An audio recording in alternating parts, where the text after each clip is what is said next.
Hi, this is Stacy from the blog site whattheeverlovinghell.com, and I'm using this short video to clarify something I said on the blog site. And this is about who would join a cult anyway. People who join cults are not weak-willed, stupid, weak-minded, gullible. They are not uneducated. People who join cults are from every culture, every social status, every profession, every level of education. But they have to have one thing. They are vulnerable. And they are vulnerable for two very specific reasons. They are in, at that time, a depressed state.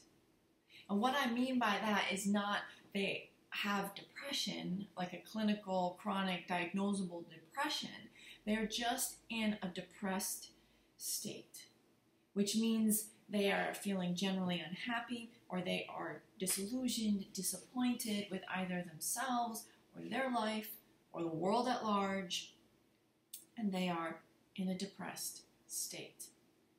This could be for any number of reasons. This could be because they've had a traumatic life or a recent traumatic experience. Either way, they're a little emotionally dysregulated and in a depressed state.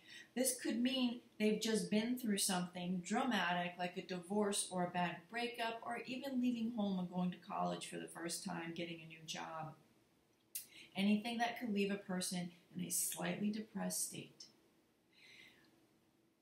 The other thing that contributes to the vulnerability is they are between affiliations. What that simply means is that the person doesn't have a familial or social support network in place, someone to look them in the eye and go, back that up for a second.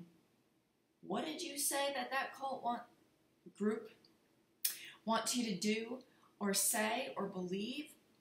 Honey, that doesn't make any sense. So lacking that kind of support network, someone to help them think things through and love them, they are vulnerable to the cult's influences.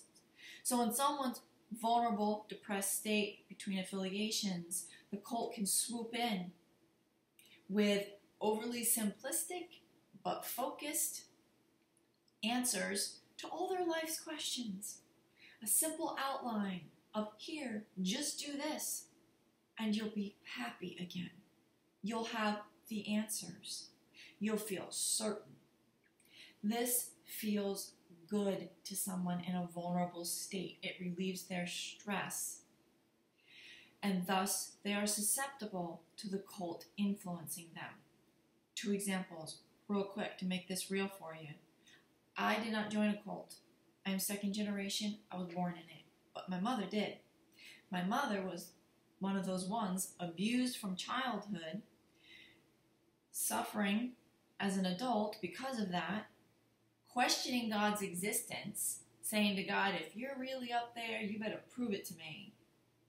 And who should knock at the door the next day but Jehovah's Witnesses?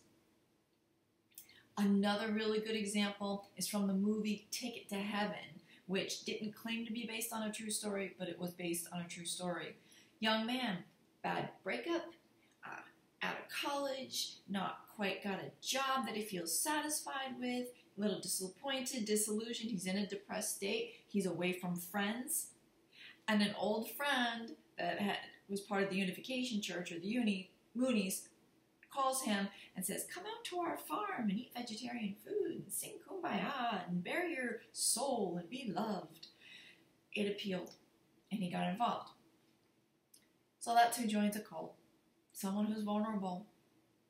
And that's all it takes. All right, more on cults to come next time.